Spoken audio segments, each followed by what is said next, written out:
massivement à l'événement au nom de la proximité de nos pays et au nom d'histoires communes. Il s'agit des chefferies traditionnelles venues du Sénégal, de la Mauritanie, du Burkina Faso, de la Côte d'Ivoire et du Niger.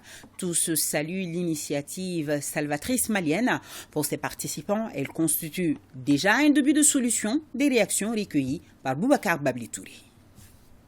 Discuter entre nous, chefs traditionnels, dans un moment où les pays de la sous-région avaient besoin d'être aiguillonnés, orientés, encouragés. Nous félicitons le président Assimi Goïta, très franchement, qui nous a donné l'occasion de pouvoir nous réunir au Mali dans la cordialité.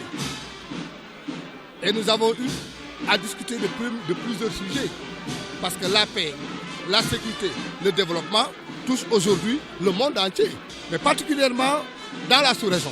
Nous avons eu à demander solennellement au président de la République de continuer à dialoguer. Toutes les grandes guerres du monde se sont terminées autour d'une table. Une société sans sécurité, sans paix, il n'y aura jamais un développement. Donc, si la chefferie traditionnelle du Mali a pensé à cette thématique et qu'il nous a fait honneur pour assister à leur journée, je pense que c'est l'Afrique qui gagne. Parce que quand on dit la chefferie traditionnelle, pas seulement au Mali, mais au Niger, au Sénégal, vous l'avez vu de vous-même, les autres délégations du Sénégal, de la Côte d'Ivoire, qui sont là. Donc c'est vraiment l'Afrique de l'Ouest qui est là. Tous nous savons qu'il y a une boussole internationale qui est établie. C'est la question des ODD, c'est-à-dire d'objectifs de développement durable. Dans les conditions que nous connaissons, de perturbations, de troubles, mais de turbulences, est-ce que nous sommes en mesure d'aller vers un développement, sinon permanent, du moins durable? Je pense que c'est ce qui nous interpelle là. Pour y aller, il nous faut travailler de façon continue au maintien de la paix.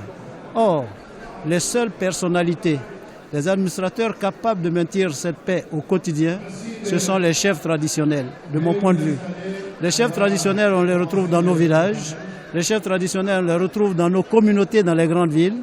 Les chefs traditionnels, on les retrouve au plus haut niveau dans les cantons et dans les quartiers.